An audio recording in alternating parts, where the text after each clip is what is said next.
Hello everyone, मैं doctor प्रगति गुप्ता और आज इस वीडियो में हम बात करने वाले हैं कुछ ऐसी टिप्स के बारे में जो हमारी किडनीज को अच्छे से हेल्दी रखने में मदद करती हैं। किडनीज हमारी बॉडी का बहुत ही वाइटल ऑर्गन है जो मदद करता है जितने भी टॉक्सिन्स हैं, जितने भी वेस्ट मटेरियल है, उनको यूरिन के रास्ते फ्लश आउट करने की मदद करता है।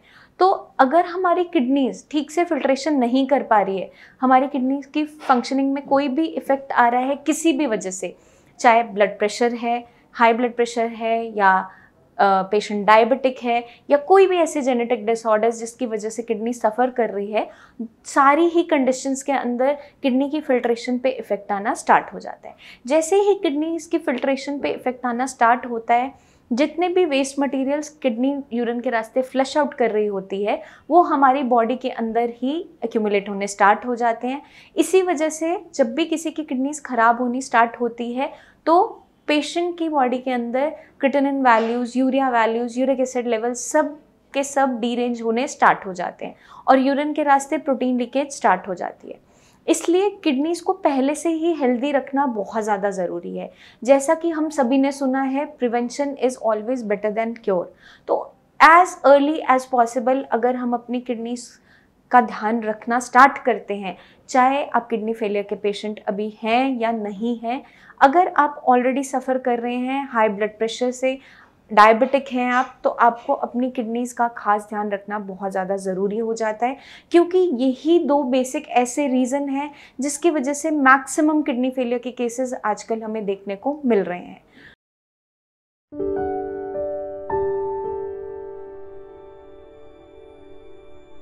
कई सारी और भी कंडीशंस हैं, उनको हम फर्दर डिस्कस करते जाएंगे इस वीडियो के अंदर। सबसे पहली टिप है, अर्ली डायग्नोसिस बहुत ज़्यादा इम्पॉर्टेंट है। तो अर्ली डायग्नोसिस कैसे हो पाता है? जब हम अवेयर होते हैं early warning science and symptoms को लेकर। दो टाइप्स के किडनी फेलियर होते हैं। एक होता है एक्यूट किडनी फेलियर, एक होता है आपका chronic kidney failure. Acute kidney disease के अंदर जो कंडीशन होती है वो रिवर्सिबल होती है, ट्रीटेबल होती है, और जो क्रॉनिक किडनी डिजीज़ कंडीशन बन जाती है उसको हम बस मैनेज करके चल सकते हैं।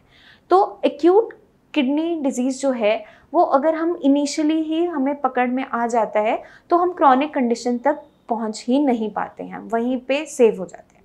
तो हमें क्या ध्यान रखना है? अगर आपके यूरिन के अंदर बहुत ज़्यादा झाग महसूस हो रहा है, आपके यूरिन की फ्रिक्वेंसी में चेंजेस आ रहे हैं, यूरिन या तो बहुत कम आ रहा है या बहुत ज़्यादा आ रहा है, होल्ड नहीं कर पा रहे हो, या यूरिन के अंदर जलन है, ब्लड नज़र आ रहा है, ये ऐसे साइंस एंड सिम्टम्स होते हैं जिसके अंदर डायग्नोसिस बनाना बहुत ज़्यादा ज़रूरी होता है। उसके लिए कुछ लैब इन्वेस्टिगेशंस करवानी ज़रूरी होती है। अगर आपके यूरिन के पैटर्न के अंदर, फ्रिक्वेंसी के अंदर चेंजेस आ रहे हैं तो आप अपना यूरिन रूटीन टेस्ट ज़रूर करवाइए, क्योंकि अगर आपको यूरिन के अंदर झाग बहुत महसूस हो रहा है तो हो सकता है आपके यूरिन रूटीन के अंदर आपके प्रोटीन के ट्रेसेस देखने को मिले यूरिन के रास्ते। तो इसलिए हमें अर्ली डायग्नोसिस बनाना ज़रूरी हो जाता है ताकि एक्यूट कंडीशन वहीं पर रुक जाए और क्रॉनिक तक ना पहुँचे।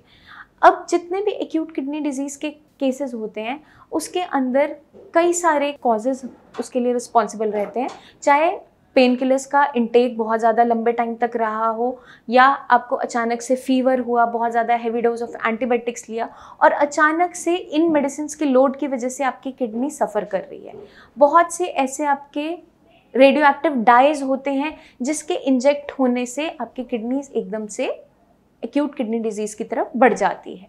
तो हमें पेशेंट की कंडीशन देखते हुए हर एक लैब इन्वेस्टिगेशन, हर एक टेस्ट को रेकमेंड करना होता है। अगर पेशेंट के जो KFT है वो डीरेंज्ड है, उस कंडीशन के अंदर कोई भी रेडियो एक्टिव डाइज पेशेंट की बॉडी में इंजेक्ट नहीं करवाए जाते हैं। इस चीज़ का हमें खास ध्यान रखना होता है। तो अगर हमें वार्निंग साइंस एंड सिम्टम्स के बारे में नॉलेज होगी तभी हम अपनी किडनीज को हेल्दी रख सकते हैं। अब जितनी भी क्रॉनिक किडनी डिजीज़ की कंडीशन है उसके अंदर अब हम क्रॉनिक स्टेज तक पहुंच चुके होते हैं। आपके यूरिन में बहुत लंबे टाइम से प्रोटीन जा रहा होता है, आपके किडनी फंक्शंस डीरेंज हो चुके होते हैं, आपकी KFT रिपोर्ट सारी की सारी डिस्टर्ब्ड होती है, चाहे आपके इलेक्ट्रोलाइट्स क्यों ना हो, सोडियम, पोटेशियम, क्लोराइड, जितने भी इलेक्ट्रोलाइट्स हैं उनकी भी वैल्यूज़ डीरेंज होती है, या आपके क्रिएटिनिन, यूरिया की वैल्यूज़ भी डीरेंज होनी स्टार्ट हो जाती है। उन दोनों ही कंडीशंस के अंदर हमें किडनीज़ को सेफ रखना ज़रूरी है। तो जितना जल्दी डायग्नोसिस बनता है उतना जल्दी हम उस पर काम करना स्टार्ट करते हैं। अगर आपको कोई भी ऐसे सिम्टम्स अपनी बॉडी में दिख रहे हैं, आपका यूरिन के अंदर बहुत ज़्यादा झाग बन रहा है, यूरिन जलन के साथ आ रहा है, या यूरिन के अंदर ब्लड नज़र आ रहा है, या यूरिन की फ्रीक्वेंसी अचानक से डिस्टर्ब हो गई है, बहुत ज़्यादा आ रहा है या अचानक से कम हो गया है, या आपकी बॉडी में थकान बहुत ज़्यादा बन रही है और उसके पीछे कोई रीज़न नहीं मिल रहा है, भूख लगनी कम हो गई है, तो ये सारे के सारे सिम्टम बहुत आम नज़र आते हैं, लेकिन इतने कॉमन सिम्टम्स जो नज़र आते हैं वो बहुत अलार्मिंग हो सकते हैं। इसलिए हमें ध्यान क्या रखना होता है, अगर कुछ भी ऐसे सिम्टम्स आ रहे हैं आपकी बॉडी में, तो अपने नॉर्मल रूटीन ब्लड टेस्ट करवाइए, अपने यूरिन रूटीन करवाइए और अपने फिजिशियन से ज़रूर एक एडवाइस लीजिए। अब हम चलते हैं नेक्स्ट स्टेप की तरफ। हाइड्रेशन का हमें बहुत अच्छे से ध्यान रखना होता है, पानी का इंटेक पे खास हमें फोकस करना होता है।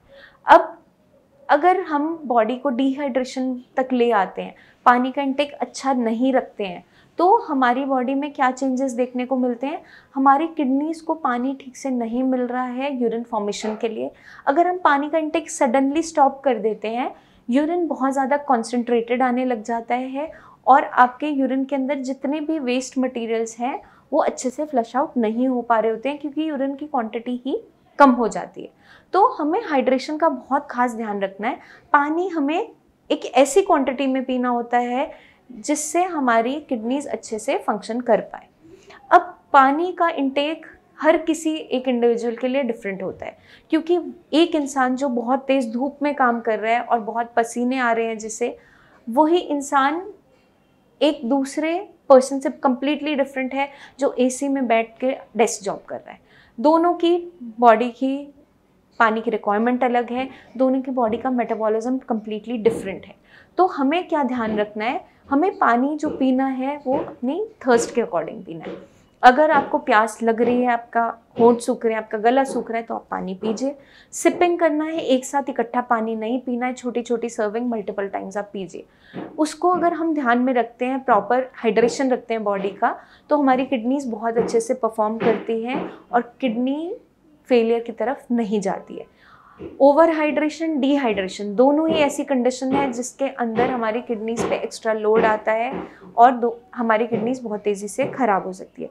डिहाइड्रेशन एक ऐसी कंडीशन है जहाँ पर हमारा यूरिन बहुत ज़्यादा कॉन्सेंट्रेटेड हो रहा है और वेस्ट मटेरियल को अच्छे से फ्लश आउट नहीं कर पा रहा है। ओवर हाइड्रेशन की वजह से अगर ऑलरेडी वो किडनी फेलियर का पेशेंट है तो क्या देखने को मिलता है, आपकी बॉडी में स्वेलिंग देखने को मिल सकती है।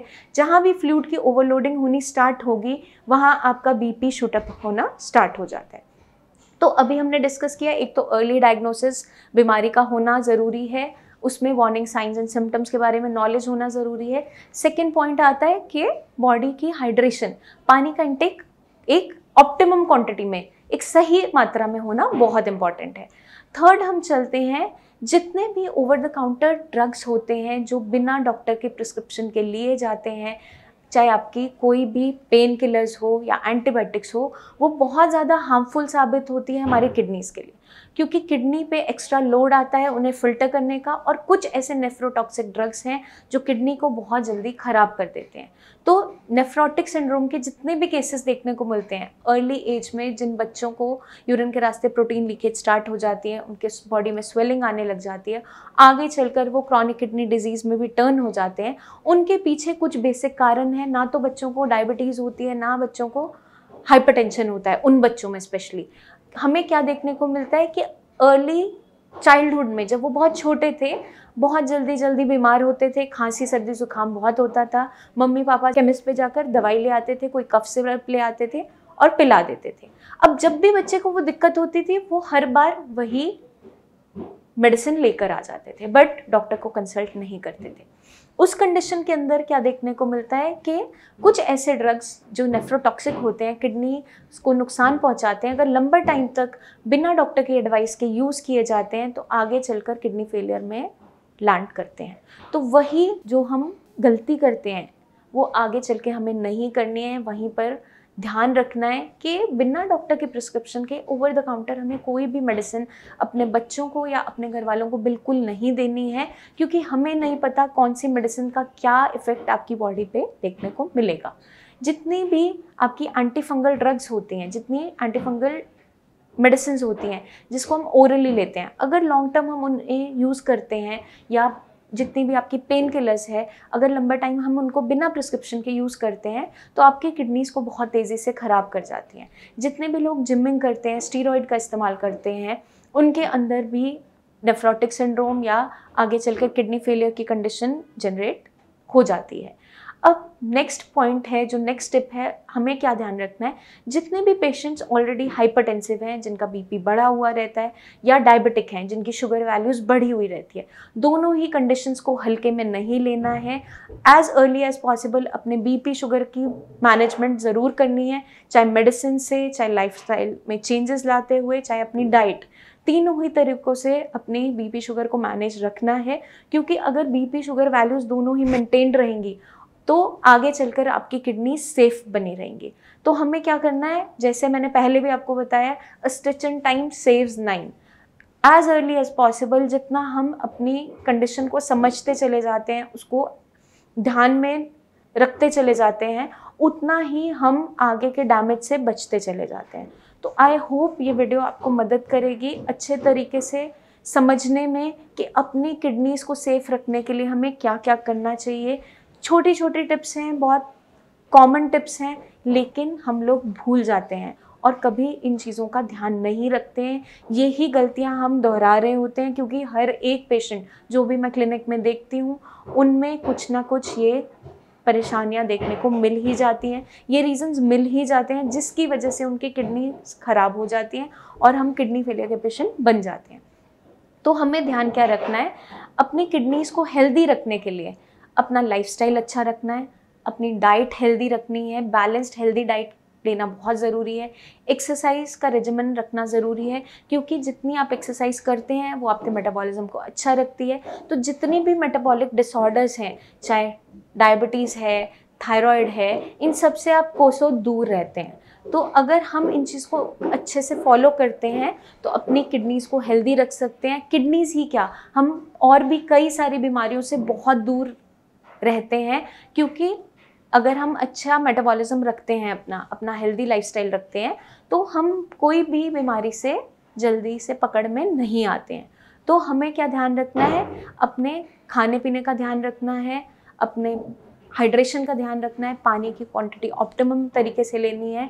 अगर हमारी बॉडी में कोई भी सिम्टम्स ऐसे जनरेट हो रहे हैं जो हमें लग रहा है कि काफ़ी लंबे समय से बन रहे हैं, चाहे थकावट ही क्यों ना हो, चाहे भूख नहीं अच्छे से लग रही है, ऐसे कोई भी सिम्टम्स हैं, इनको हल्के में नहीं लेना है। अपने फिजिशियन से ज़रूर मिलें, उनसे पूछें कोई टेस्ट करवाने की ज़रूरत तो नहीं है, कोई अगर वो टेस्ट रिकमेंड करते हैं उन्हें ज़रूर करवाइए। इन चीज़ों को हल्के में नहीं लेना है क्योंकि यही छोटी छोटी गलतियां आगे चलकर हमें किडनी फेलियर तक लेकर जाती हैं। एज अर्ली एज पॉसिबल अगर हम किसी भी बीमारी का डायग्नोसिस बना देते हैं, उसका प्रोग्नोसिस अच्छा होता चला जाता है, आगे चलकर हम उस बीमारी को अच्छे से मैनेज कर पाते हैं और बहुत सारी कॉम्प्लिकेशन से बचते चले जाते हैं। जल्दी मिलेंगे हम नेक्स्ट वीडियोज़ में, तब तक के लिए अपना खास ध्यान रखिए, टिप्स को फॉलो करते रहिए। Take care.